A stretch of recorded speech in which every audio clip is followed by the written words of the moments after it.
My name is Steve Myers, and I want to thank you for taking part in this exclusive Monday morning interview with Jim Rickards, the financial threat and asymmetric warfare advisor for both the Pentagon and CIA.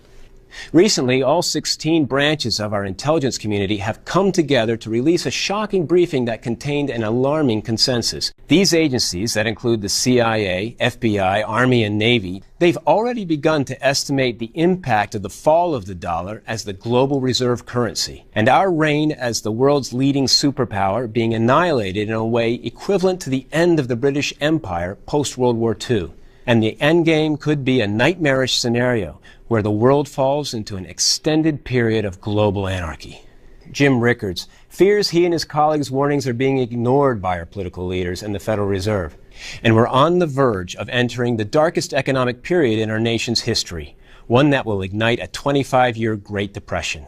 Today we're going to examine everything he's uncovered, because the bedlam could begin within the next 6 months, which is why every American should hear his warnings before it's too late. Jim Rickards, thank you for joining us. It's my pleasure, Steve. Glad to be with you. In the early 80s, you were a member of the team that helped negotiate an end to the Iran hostage crisis. In the late 90s, when it was discovered that the Wall Street firm Long-Term Capital Management was about to cause a total collapse of the financial markets, the Federal Reserve had to turn to you in order to stop this catastrophe from plunging America into a recession. And then, after 9/11, you were tasked by the CIA with investigating potential insider trading that took place prior to the terrorist attacks. That's exactly right. The problem was the CIA didn't have any capital markets expertise, and why should they? Prior to the beginning of globalization, capital markets weren't really part of the battle space. So the CIA engaged in some outreach. They recruited certain people, myself included, to bring the Wall Street expertise to the agency. This led to something called Project Prophecy. So what the CIA said, well, if there's going to be another spectacular attack, using price signals to determine the actions of participants in the market, whether it be terrorists or strategic rivals of the United States, could you spot it? Could you get the information and actually break up the plot and save American lives? This system you built with Project Prophecy actually predicted a terrorist attack that was thwarted in 2006. On August 7, 2006, I got an email from my partner. She said, Jim, we got a bright red signal on American Airlines. So she said, looks like a possible terrorist attack. We documented that. I was up at 2 o'clock in the morning in my study watching CNN, and all of a sudden MI5 and New Scotland Yard emerged to break up this terrorist attack. They were arresting suspects, removing files. So this showed that the system worked. It's not just good for predicting terrorist attacks, but also strategic attacks by rivals and enemies of the United States. For years now, you've been helping the Pentagon and CIA prepare for a rise in asymmetric warfare and financial threats. Because today there are immense fears we'll be struck by, as you've described it before, a financial Pearl Harbor. There's now concern in different branches of the U.S. government. Historically in Washington, the Treasury and the Fed take care of the dollar. The Pentagon and the intelligence community take care of other threats. But what happens when the dollar is the threat? Americans generally know that the Fed has increased the money supply by $3.1 trillion. We have $17.5 trillion of debt. We have $127 trillion of unfunded liabilities. What are those? Medicare, Medicaid, Social Security, student loans, Fannie Mae, Freddie Mac, FHA. You go through the whole list, and it goes on and on and on. There's no way to pay it. During the boom years of the 1950s and 1960s, every dollar of debt that was created, we got $2.41 worth of economic growth. So that was pretty good bang for the buck. But by the stagflation of the late 1970s, that had actually collapsed. So now for a dollar of debt in the late 1970s, we were only getting 41 cents of growth. So obviously that's a huge drop off. You know what that number is today? Today we only get 3 cents of growth for every dollar of debt. So we're piling on the debt, but we're getting less and less growth as that trend goes from $2.41 to 41 cents to 3 cents. It's soon going to go negative. This is a signal of a complex system about to collapse. This really speaks to what you wrote about in your new book, The Death of Money. The title strongly alludes to this. The hourglass is now empty. You warn we're about to fall into a 25-year Great Depression, that the stock market could plunge almost overnight 70%. You know, when I use the phrase 25-year depression, it sounds a little extreme, but historically it's not. We had a 30-year depression in the United States from about 1870 to 1900. Economists actually call it the Long Depression. That was before the Great Depression. The Great Depression lasted from 1929 to 1940, so that was quite long. The U.S. is in a depression today. A lot of folks might disagree with you that we're currently in a depression. That word brings to mind images of the 1930s and soup kitchens. Well, we have soup kitchens today. They're just at Whole Foods in your local supermarket because 50 million Americans are on food stamps. It's not that we don't have distress. We have enormous distress, but it's being hidden in different ways. The unemployment rate today is actually 23% when you calculate it the right way. And you point the finger right at the Fed, Congress, the White House. I actually was in a meeting in the Treasury, and I said to the audience, the Fed and the Treasury are the greatest threat to national security, not Al-Qaeda, not some of the other threats out there, but right here in this building with this group, you people are destroying the dollar, and it's just a matter of time before it collapses. And I testified before the United States Senate about this. I warned the Senate, maybe we can't stop earthquakes on the San Andreas Fault, but nobody thinks it's a good idea to send the Army Corps of Engineers out there and make the San Andreas Fault bigger. But by money printing and credit creation and reckless monetary policy by the Fed, we're making the San Andreas Fault bigger every day. And when you make a complex system bigger, the risk doesn't go up a little bit, it goes up exponentially. So the risk is unimaginable at this time. The collapse hasn't happened yet, but the forces are building up, and that's just about to snap. Your take, and that of many in the intelligence community, is much different than what we're hearing out of Capitol Hill, which is why the allegations you make in this book are causing quite a controversy in Washington. I was actually at a recent conclave in the Rocky Mountains with a couple central bankers, one from the Federal Reserve and one from the Bank of England. They'll say things privately that they won't say publicly, and I was handed a copy of Janet Yellen's playbook. The Fed is trying to kind of use propaganda, lie to us about economic prospects, talk about green shoots, use happy talk to try to get us to spend our money. The Fed doesn't know what they're doing. Don't ever think that they know what they're doing. You can print all the money you want, but if people are not borrowing it, if they're not spending it, then your economy is collapsing, even with the money printing. So you can understand it this way. So let's say I go out to dinner and I tip the waiter, and the waiter takes my tip and he takes a taxi cab home, and the taxi driver takes the fare and puts some gas in her taxi cab. Well, in that example, my dollar had velocity of 3. $1 supported $3 of goods and services, the tip, the taxi ride, and the gasoline. But what if I don't feel great and I stay home and watch television, I don't spend any money? Well, that money now has velocity of 0. I leave my money in the bank, but I don't spend it. Let's look at what's actually happening with the velocity of money. It's plunging. It's going down very rapidly. But compare this decline of velocity today to what we saw leading up to the Great Depression. Now, in the depths of the Great Depression, velocity was even lower. But if you compare what's going on today to what happened in the late 1920s, just prior to the Great Depression, there's a very striking resemblance. So it doesn't matter how much money the Fed prints. The Fed is trying desperately to bend the curve. Think of it as an airplane that's coming in for a nosedive. It's crashing, getting close to the ground. The Fed's trying to grab the joystick and pull the plane up out of the nosedive and get it back in the air. But unfortunately, it's not working. We're heading for a crash. We've just covered a lot of these startling numbers, these signals of this coming Great Depression. Let me see if I can quickly put it all together. Nobody denies that we have a debt crisis in this country. But you're saying we can no longer grow our debt without causing our economy to aggressively slow down. We're barely above water now. So that's signal number 1. Signal number 2 is this dangerous slowdown in our velocity of money. It's already plummeting to levels not witnessed since the Great Depression in the 1930s. Are there any other signals the intelligence community is monitoring that suggest this collapse is right around the corner? There are, Steve. There are a lot of signals out there, and they're very, very troubling. One of the ones I'm watching closely, and I know people in the intelligence community focus on also because it covers so much ground, is called the misery index. The misery index is when you take the unemployment rate and you take the inflation rate and add them together and then just sort of chart that. You look at the misery index today compared to the period of stagflation in the late 1970s and early 80s that Americans remember so well, it's actually worse. This can lead to social instability.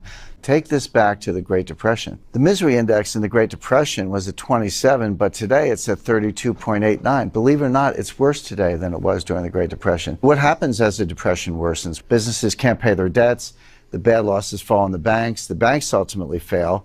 That's happened before. The Fed's there to bail out the banks. What happens when the Fed itself is in jeopardy? Based on these signals you've been tracking, the Federal Reserve is going to fail? The Federal Reserve actually in some ways already has failed. I spoke to a member of the Board of Governors of the Federal Reserve, and I said, I think the Fed's insolvent on a mark-to-market basis, and this governor, First Resistance, said, no, we're not. But I pressed her a little bit harder, and she said, well, maybe. And then I just looked at her, and she said, well, we are, but it doesn't matter. In other words, here's a governor of the Federal Reserve admitting to me privately that the Federal Reserve is insolvent, but said, it doesn't matter because central banks don't need capital. Well, I'm going to suggest that central banks do need capital. Look at this chart. What it shows you is that the Fed has increased its capital. It's currently about $56 billion. That sounds good. You say, gee, $56 billion is a lot of money. That's a pretty good capital base. But that's not the whole story. You have to compare the capital to the balance sheet. How much in the way of assets and liabilities is that amount of capital supporting? When you look at that, it's a much scarier picture because the actual liabilities, or debt, if you will, in the Fed's books are $4.3 trillion. So you've got $4.3 trillion sitting on this little skinny capital base of $56 billion. That's very unstable. Prior to 2008, the leverage was about 22 to 1, meaning they had $22 of debt on their books for every $1 of capital. Today, that leverage is 77 to 1. So yes, the capital has increased, but the debt and the liabilities have increased much more. Your warnings haven't gone completely ignored. In the budget he presented this year, Senator Rand Paul cited your work and how we've driven our economy to the edge of a Roman Empire-like collapse. In fact, we have footage of Senator Paul instructing Americans to listen to your warnings. Jim Rickards, author of Currency Wars, notes, the Fed is insolvent on a mark-to-market basis. The Fed has wiped out its capital on a mark-to-market basis. Of course, the Fed carries these notes on its balance sheet at cost and does not mark them down to market. But if they did, they would be broke. First of all, I give Senator Rand Paul a lot of credit. He's one of the people who understands the dangers here. But the problem is not limited to the Fed. It's infecting the private banking system as well. There's about $60 trillion of debt on the balance sheets of our banking system. For a long time, debt in the banks grew at about 2 times the rate of growth in the economy. But lately, this has exploded. Today, it's up to 30 to 1. In other words, for every dollar of economic growth, there's $30 of credit being created by the banking system.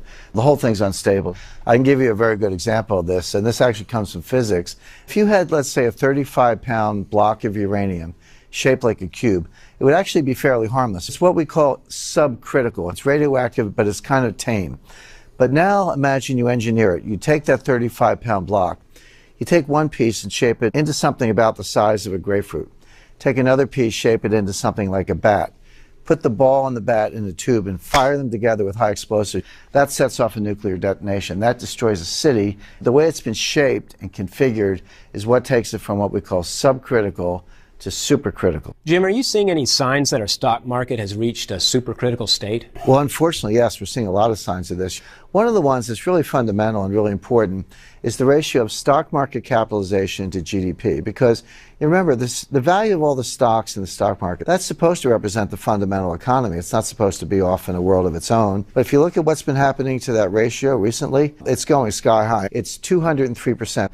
Prior to the recession, that number was 183%. Go back to the famous tech bubble, the dot-com implosion of 2000. At that time, it was 204%. And if you want the scariest news of all, just prior to the Great Depression, that number was 87%. In other words, the stock market capitalization as a percentage of GDP is twice as high as it was just prior to the Great Depression. So that's a really good metric for saying, hey, is the stock market heading for a crash? All the data says, yes, we are. But there's another metric, another warning sign, if you will, that's even more frightening, which is the gross notional value of derivatives. There's a certain number of shares of IBM that are outstanding, but we know what that number is. But there's no limit on the derivatives. I can write options and futures on IBM stock all day long and all the other stocks on the stock market.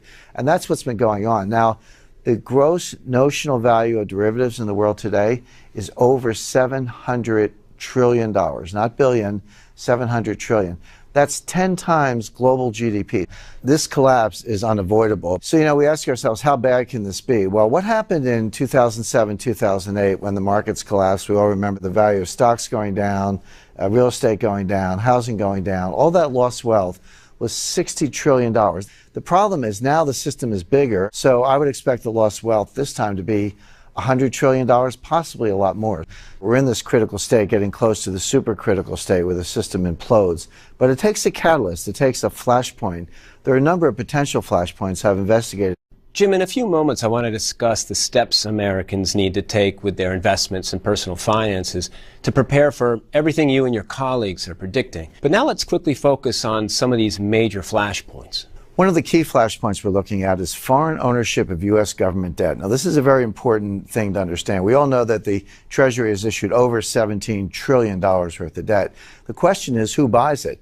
A lot of U.S. debt is owned by foreigners. Who owns it? China, Russia, other countries that are not necessarily our friends, but they can dump it when they want to. Well, guess what? That's actually what's been going on. Recently, foreign holdings of U.S. government debt have been plummeting. But it gets even more interesting than that. We talked earlier about the project I did for the CIA, Project Prophecy, and we said you can see not only market action, but rivals, enemies, terrorists, and others operating in financial markets. So we all know that Russia invaded Crimea in the spring of 2014, and Crimea is now effectively part of Russia. So let's say you're Putin. You know you're going to invade Crimea. You know you want to take over eastern Ukraine. You can expect U.S. financial sanctions. So what do? You basically mitigate the impact of the sanctions. Start dumping treasuries in advance so that when you make your move and the Treasury tries to come against you, you've insulated yourself. So now you go back and look at October. Here's Russia dumping treasuries month after month. That was a clear signal that they were getting ready to do something to engage in financial warfare against the United States. Guess what? It's worse than that. We know the Russians and Chinese are working together. So is it any surprise that when the Russians started dumping, the Chinese started dumping also? Does the intelligence community have the ability to defend our country in the event that this escalates even further? Believe it or not, there's an intelligence unit inside the Treasury, and they actually have a war room. That tells you that financial warfare is here and it's real. So if the Russians are dumping, the Chinese are dumping, and the Fed's tapped out, who's going to buy all this debt? Well, a mystery buyer has shown up. Recently, Belgium has bought enormous amounts, in the hundreds of billions of dollars of U.S. government securities. So Belgium started loading up on treasuries coincidentally at the exact same time Russia and China began dumping theirs. It's not the Belgians. These amounts are bigger than the Belgian current account surplus. These are not Belgian dentists who are buying these things. Belgium is a front. Could it be the Fed itself? That's the point. Maybe the public doesn't know who the mystery buyer is, but the national security community does. Now, the Treasury, operating through this war room, and the Fed mystery buyer in Belgium, for now, have managed to prop up the Treasury market. It hasn't collapsed yet, but they're not going to be able to keep pulling these rabbits out of a hat. There's a limit. This should be very scary because if the Fed's tapped out, we talked earlier about how the Fed's leveraged 77 to 1. So the Fed's at the limit of what they can do. The foreigners are now dumping treasuries. And if no one buys it, guess what? Interest rates go up. That'll sink the stock market. That'll sink the housing market. Higher interest rates mean the debt gets higher. So interest rates go up some more. So you start a death spiral and there's no way out of it. An attack on our treasury market is obviously a very serious flashpoint that could ignite this Great Depression you predict in your book. Let's talk about another flashpoint. What I call flashpoint number 2 has to do with the petrodollar. Can you explain what you mean by the petrodollar? It's basically a system whereby oil exports are priced in dollars. Oil doesn't have to be priced in dollars. It could be priced in euros, Japanese yen, Swiss francs, gold. It could be priced in a lot of things, but in fact, the whole global oil market is priced in dollars. And I was actually very close to the birth of the petrodollar system. My first visit to the White House on official business was in 1974 with a small group, about 5 of us. We met with Helmut Sonnenfeld, who was the Deputy National Security Advisor at the time. He was the number 2 to Henry Kissinger. This was at a time, you have to remember, at the beginning of the 70s, oil was $2 a barrel. At the end of the 70s, oil was $12 a barrel. So this was an oil shock. The price of oil was skyrocketing. Inflation was getting out of control. There were gas lines. Certainly a certain generation of Americans remember this very well. Well, we were in the White House talking about what to do about this. And one of the scenarios we discussed was the U.S. military would invade Saudi Arabia. We would secure the oil fields, create a military perimeter around the oil fields. We would pump the oil and set it at a price that was favorable to us. Now, we would give the money to the Saudis. We didn't want to steal their money. We didn't want to steal their oil. We just wanted to set the price. Now, fortunately, that plan was not carried out, but it shows you how desperate things were at the time. But what did happen? Why did we not invade Saudi Arabia? Well, the answer is Kissinger and the Saudis worked out a deal. And the Saudis said, okay, we'll price oil in dollars. So that secures the role of the dollar as the global reserve currency. But there was a quid pro quo. We agreed to guarantee the continuation of the House of Saud, the royal family of Saudi Arabia, and by extension, the national security of Saudi Arabia, because they're a relatively weak military power, and it's a bad neighborhood.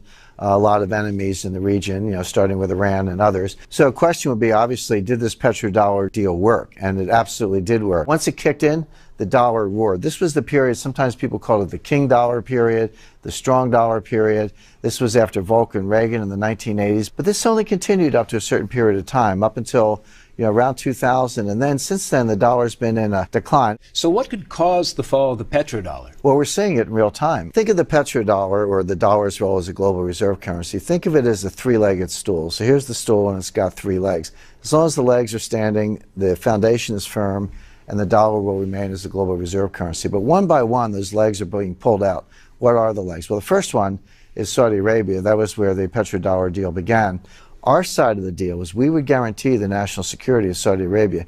But lately, going back to December 2013, President Obama stabbed the Saudis in the back by anointing Iran as the regional hegemonic power. The president has been withdrawing American power from around the world, and his view is, we'll leave a friendly cop on the beat. Every sort of bad neighborhood around the world will have a cop on the beat. The president's decided that Iran is going to be the cop on the beat in the Middle East. They're going to be the heavyweight regional power.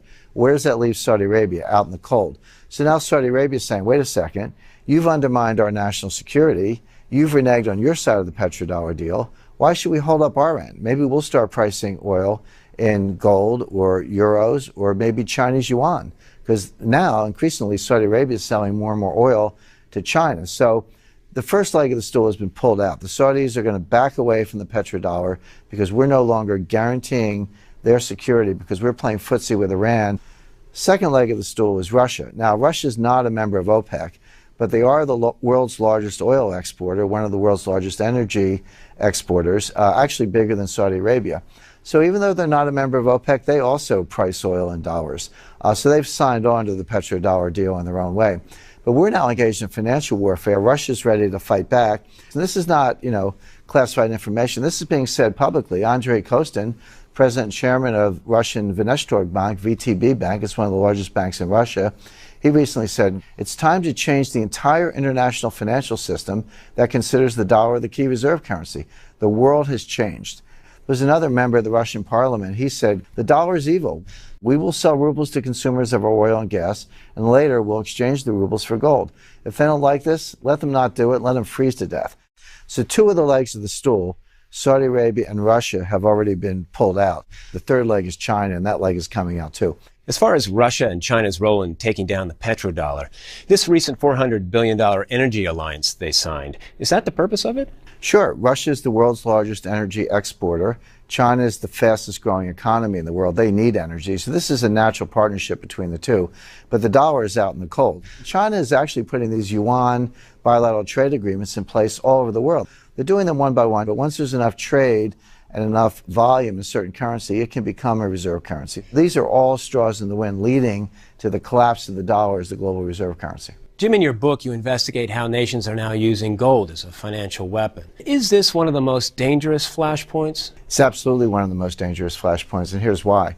A lot of people look at the dollar and say, look, you may not like the dollar, you may worry about the dollar, but you've got nowhere else to go. But there is another place to go, which is gold. You don't have to buy treasuries, you can buy gold. And countries are actually doing that. So this is basically a global rebalancing of gold reserves. This is one of the things that the intelligence community is watching most closely, and China is our number one case. Here's why. China has acquired more than 3,000 tons in the past 4 years. Now they lie about this. They officially say they have 1,054 tons. The reason is China is using their own military and their own intelligence assets to acquire some of this gold in stealth. I recently ran into a senior officer of one of the major secure logistics firms in the world. Secure logistics, that means these are people who operate vaults and armored cars. So they handle the physical metal. They're not central banks, they're not government agencies. These are like Brinks and G4S and Viamat. These are the big players in this field.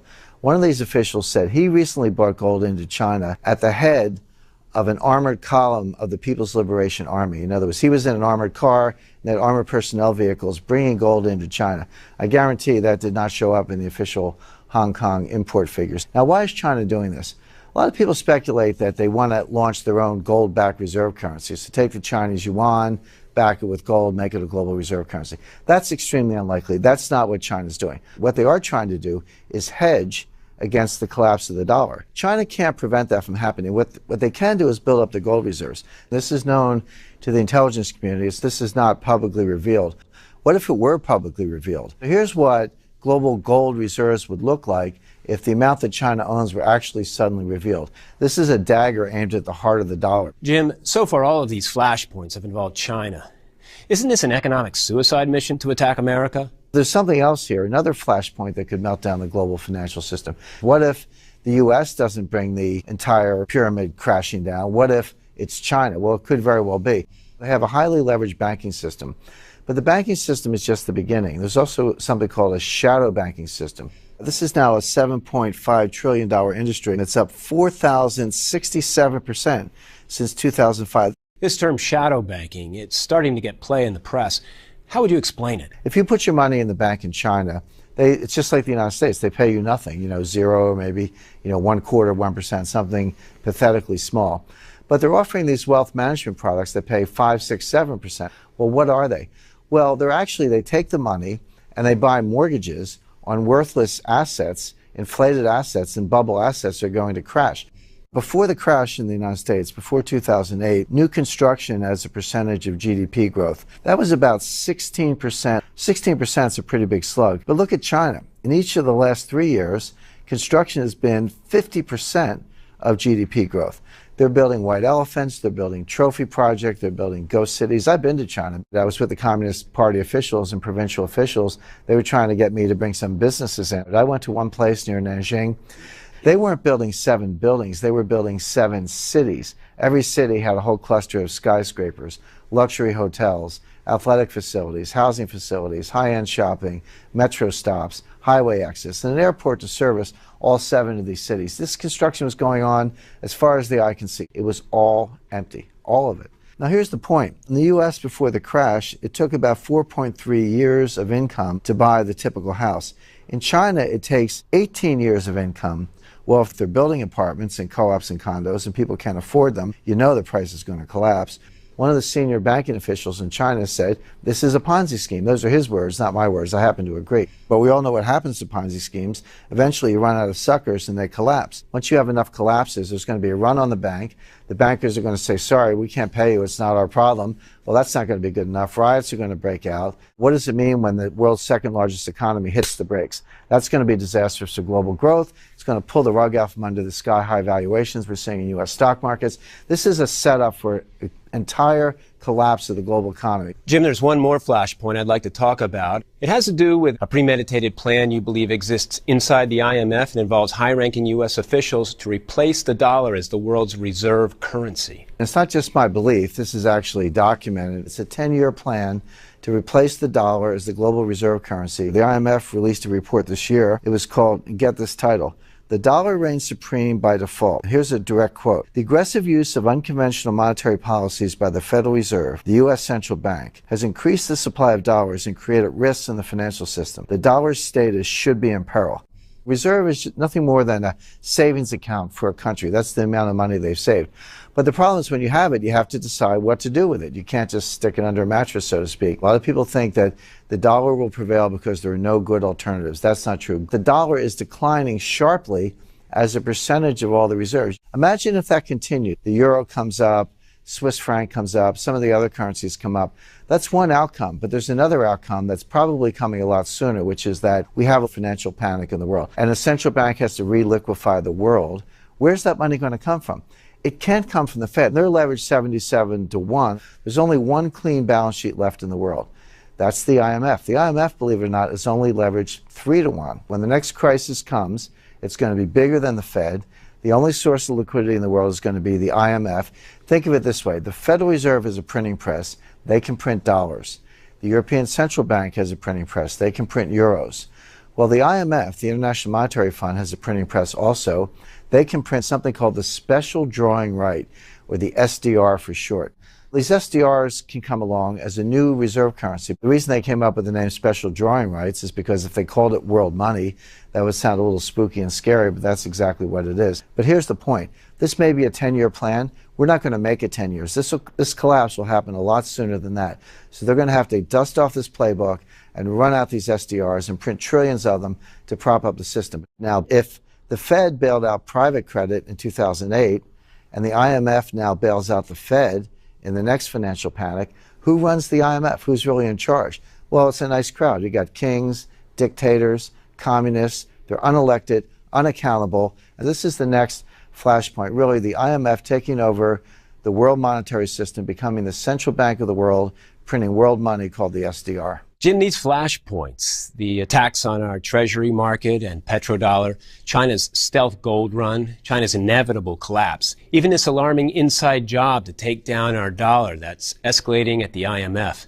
You've only scratched the surface of what you reveal in your book. But really the most important message I took away from reading The Death of Money is that regardless of which flashpoint unleashes the 25-year Great Depression, folks need to understand it's coming, and coming quick. Steve, that's exactly right. There is a mission in this book, and it's urgent, and it's important. We're talking about a prolonged depression. We're talking about massive deflation, massive unemployment, rampant bank collapses, a 70% best case scenario stock market drop. This could all start within the next 6 months. Look at it this way. Americans right now are standing at the very bottom of a tall mountain, Mount Everest, Mount Kilimanjaro. About halfway up the mountain, there's a catastrophic avalanche barreling down towards us. Determining the one snowflake, the one flashpoint that's going to speed this chaos up shouldn't be our focus. Recognizing the severity of the situation and moving to safety should be. So mission one is helping people hold on to what they've got. That's going to be more than half the battle ahead. Jim, as you know, Money Morning believes so much in your book, as well as your mission to warn the public, that we'd like to send free copies of The Death of Money, the coming collapse of the international monetary system, to everyone who is watching this interview. Now, it's on bookshelves. It's being sold for about $28. But I want to point this out. The version we're sending folks is different than the one being sold in stores. And the reason why is simple. What we're talking about today is not light reading material. And the book investigates everything thoroughly, except for one part. It's what our government calls, and to be clear, this is what they call it, the day after plan. This describes what America and our government will be like when our economy collapses. Now, I have an unpublished chapter that does outline the situation. It's called The Day After Plan Declassified. I didn't put it in the book that was originally released because it is controversial. The picture I paint is far from pretty. But I am going to include this chapter here because folks watching this interview are more prepared to see this intelligence and these scenarios. You also took another step with this version of the book. You created a 6-part video series you're calling The Death of Money Digital Debriefing. Here's why I put that together. It's impossible for anyone, me or anyone else in my line of work, to give you an exact day and time this collapse will begin. We just know it's coming and coming soon. However, there are crystal clear warning signs that will appear in our economy and in our markets. This is certain. So across this video series, I walk folks through the 7 major signs. I give you the exact signals we're watching. I share the charts, the announcements you'll hear from certain world governments and the Federal Reserve. I examine the flashpoints even further that could ignite this nuclear meltdown in our economy. I explore the secret bubbles nobody is talking about. I share more findings from the intelligence community about Russian, Chinese, and Iranian activities against America. And this is very important. Across this video series, I help folks analyze their investment portfolios and show them how to adjust their allocations accordingly for numerous scenarios that could unfold. Because this is a fluid situation, it's volatile. So I review how much of your portfolio should be in certain sectors of the stock market, precious metals, income opportunities, where folks should be looking overseas to invest. It's a point-by-point examination of each of these areas. Jim, we'd like to rush copies of your book, the unpublished chapter, and this 6-part digital debriefing out to everyone watching. It's part of a bold initiative you're taking on, what you're calling Project Prophecy 2.0. You helped lead a CIA mission called Project Prophecy. The goal was to identify the signals in the financial markets and economy that threatened our country. With this relaunch of Project Prophecy, here you're applying this same methodology to helping everyday folks build this unbreakable wall around their wealth. Let's talk about what you've created. Steve, I realize much of what I've revealed today is a shock to the system. America is facing one of its darkest periods. There's no escaping that. And some of the measures folks are going to need to take to protect themselves may be outside their comfort zones. So I'm going to take a hands-on approach here. My book, the unpublished chapter, and digital debriefing will give them the big picture. But folks also need to know the exact investments to target and the ones to avoid. They need to rethink how they handle their personal finances. To help them, I prepared a set of intelligence briefings. The first is called the Project Prophecy Wealth Defense Blueprint, the 4 directives. And with each directive, I have specific investments targeted. Let's examine each of them. Directive number 1 is seek shelter from the dollar's fall. The next time the dollar falls, it won't be the first time. The dollar almost collapsed completely in the late 1970s. Between 1977 and 1981, a 5-year period, cumulative inflation was 50%. If you had insurance, annuities, any kind of fixed income, retirement income, savings in the bank, you lost half your wealth in a very short period of time. What we're talking about now could be a 70 or 80% collapse, maybe even more. The best way to handle the dollar's fall, and this is what I focus on in the briefing, is to invest in the euro. What people have to understand, the euro is not an economic project, it's a political project. And if the political will is there, directed from Germany, the euro is going to hang together. We have a chart actually showing the euro's rise against the dollar. So just imagine all the talk about the collapse of the euro, and yet the euro is actually getting stronger. And by the way, everyone knows that the United States has 8,000 tons of gold. Well, Europe has 10,000 tons of gold. Europe is the largest gold holder in the world, so they actually have the gold to back up the euro. Now, you don't have to open a foreign bank account to invest in the euro. In this Project Prophecy Wealth Defense Blueprint, I'm recommending a specific fund that rises twofold as the dollar falls against the euro. This is a very strong defense play because you are getting twice the return from both the dollar's fall and the euro's rise. So walk us through the second directive in this briefing. Always have an insurance plan for a market collapse. The stock market's going to fall 70%. Now, does that mean you shouldn't hold stocks? Folks should make that decision for themselves, but there are ways to use the market itself as a safety net. I'm recommending we target the sector that will experience the most severe consequences of this collapse. The financial sector, the companies that are holding all these toxic derivatives. These are going to fall harder and faster than anything else. So I examine a specific fund in this briefing that is heavily weighted against the financial sector. It rises 3% for every 1% the financial sector pulls back. So 25% pullback, that's a 75% return from this fund. If it falls 70%, now you're looking at a 210% return. What this fund allows you to do is use a small amount of capital to multiply your protection against a market crash. It's excellent insurance. So take us through the third directive. Directive number 3 is a common sense idea. Invest in what people can't live without. When America experiences this worst case scenario we are predicting in the intelligence community, people won't stop needing food. They won't stop using energy. They won't stop using essential goods and services. This is where folks should be looking now. So in the briefing, I'm recommending water investments because you can't live without water. And we're already seeing water investments begin to take off. This sector has been surging since 2009. It's up about 200%. I'm targeting a water processing company that operates 47,000 miles of water pipelines across 16 states and 1,500 communities. Now, this is a sleeping giant income play. This water processor's dividend has grown every year. It's up 55% already, and income is something we can't live without either. And besides water, the briefing also focuses on a company that provides emergency medical supplies, because that's also a necessity. Jim, you have one more directive in this briefing. Warren Buffett's secret weapon. Target companies who control hard assets. You know, Warren Buffett has this reputation as the avuncular oracle of Omaha, the stock market investor's best friend. But I say when it comes to billionaires, don't listen to what they say, watch what they do. Warren Buffett's recent acquisitions have been very revealing. A few years ago, he bought the Burlington Northern Santa Fe Railroad. He bought the whole railroad. He actually took it private.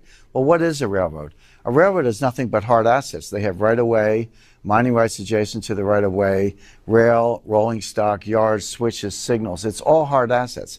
How does a railroad make money? It moves hard assets in the form of freight: coal, wheat, corn, steel, cattle, etc. So a railroad is the ultimate hard asset play. It's hard assets making money, moving hard assets. What was Warren Buffett's next big acquisition? He bought oil and natural gas resources, another hard asset. And by the way, he can move his oil on his own railroad. He doesn't need the Keystone Pipeline. When you line up 100 tanker cars on a railroad, that's a pipeline on wheels.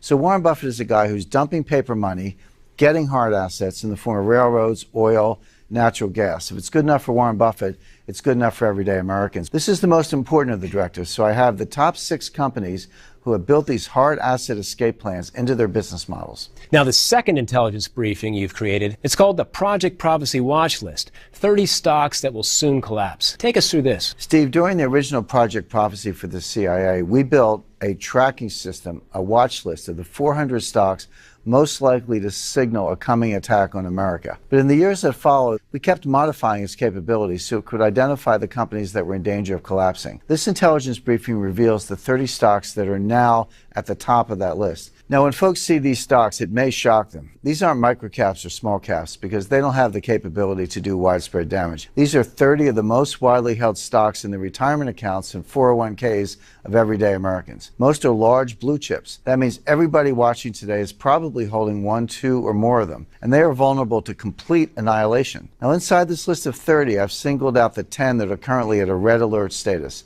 This means that if you are holding them today, you need to not be holding them tomorrow because the clock is running out on them. They are already at risk of failure before the worst of what's coming appears.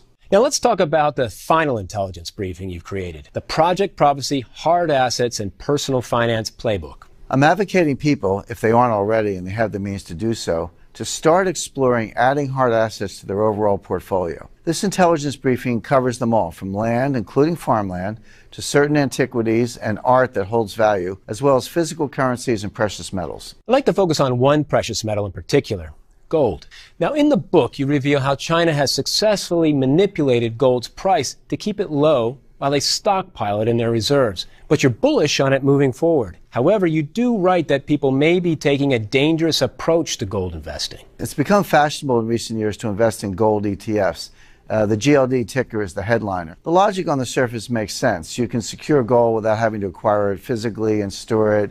You can even, theoretically, at least they tell you, you can cash in your ETF shares for physical gold if you so choose in the future. This is the problem. That's not true.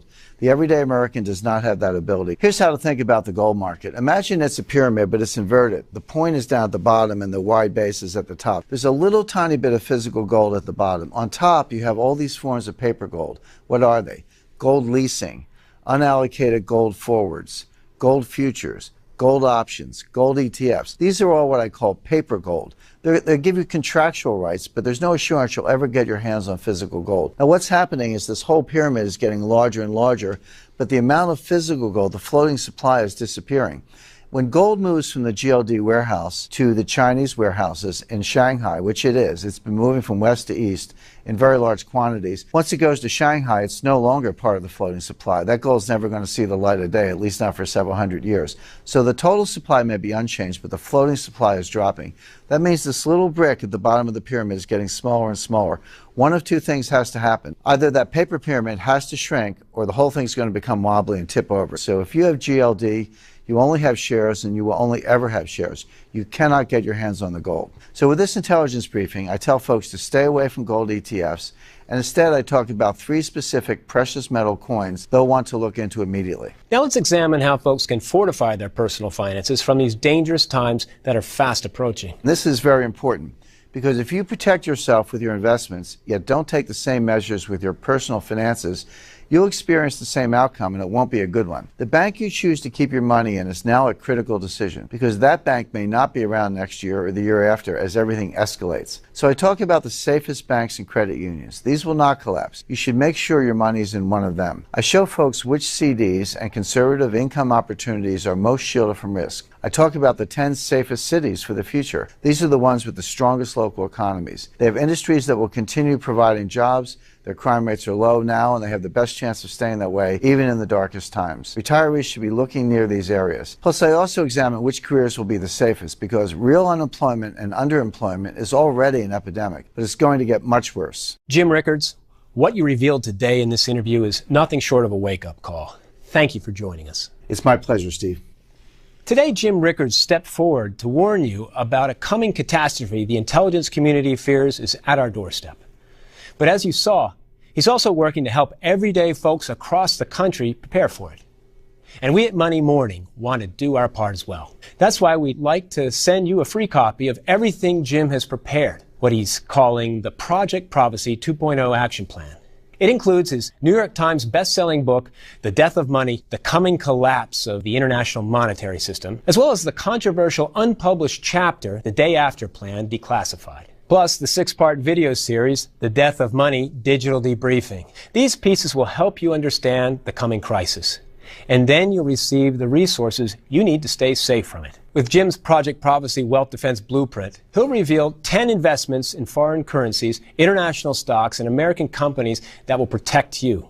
Then, with the Project Prophecy watch list, he'll alert you to the 30 stocks that are most in danger of collapsing. And finally, with his Project Prophecy hard assets and personal finance playbook, you'll receive a specific plan and specific strategies for adding hard assets to your portfolio.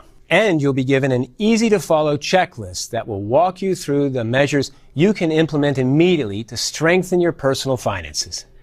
There's a button below this video where you can learn how to claim his Project Prophecy 2.0 action plan for free.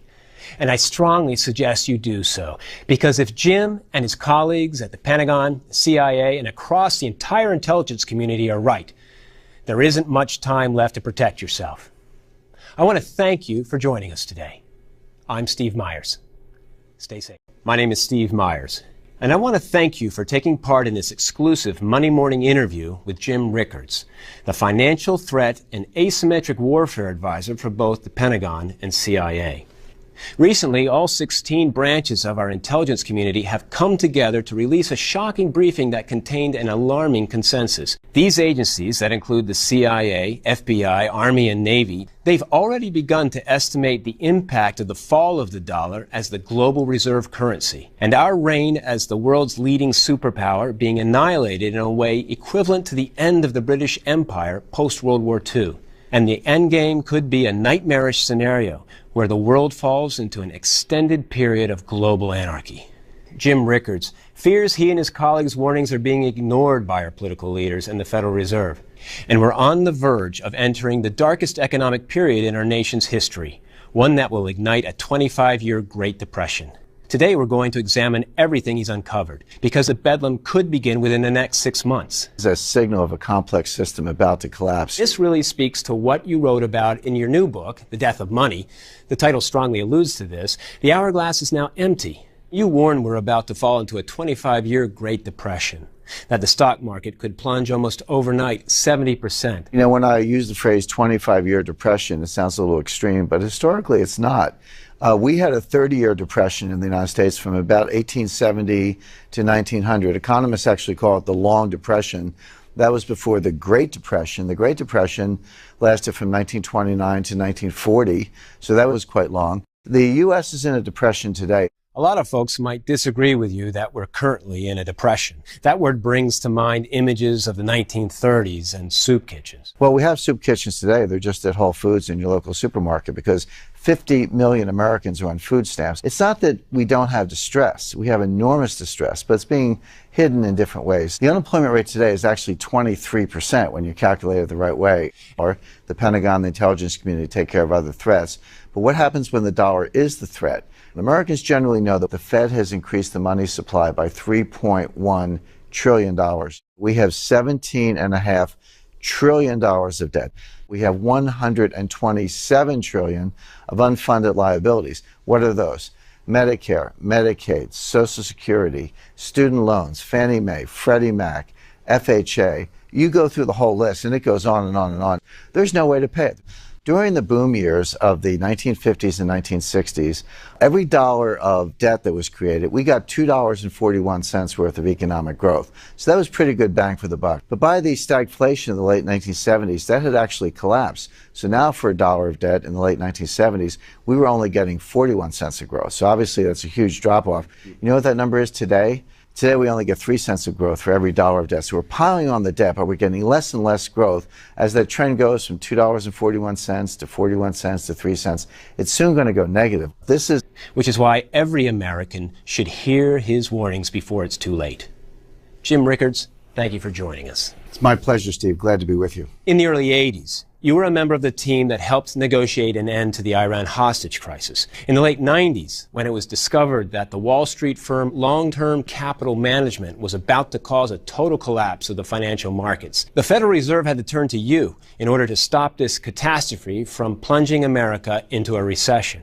And then, after 9/11, you were tasked by the CIA with investigating potential insider trading that took place prior to the terrorist attacks. That's exactly right. The problem was the CIA didn't have any capital markets expertise, and why should they? Prior to the beginning of globalization, capital markets weren't really part of the battle space. So the CIA engaged in some outreach.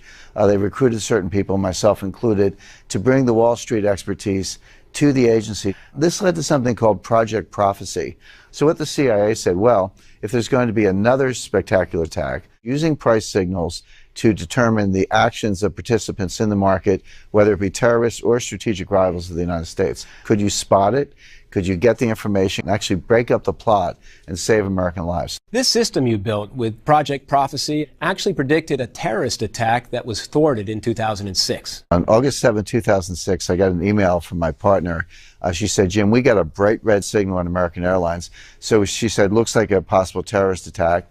We documented that. I was up at 2 o'clock in the morning in my study watching CNN, and all of a sudden MI5 and New Scotland Yard emerged to break up this terrorist attack. They were arresting suspects, removing files. So this showed that the system worked. It's not just good for predicting terrorist attacks, but also strategic attacks by rivals and enemies of the United States. For years now, you've been helping the Pentagon and CIA prepare for a rise in asymmetric warfare and financial threats. Because today there are immense fears we'll be struck by, as you've described it before, a financial Pearl Harbor. There's now concern in different branches of the U.S. government. Historically in Washington, the Treasury and the Fed take care of the dollar.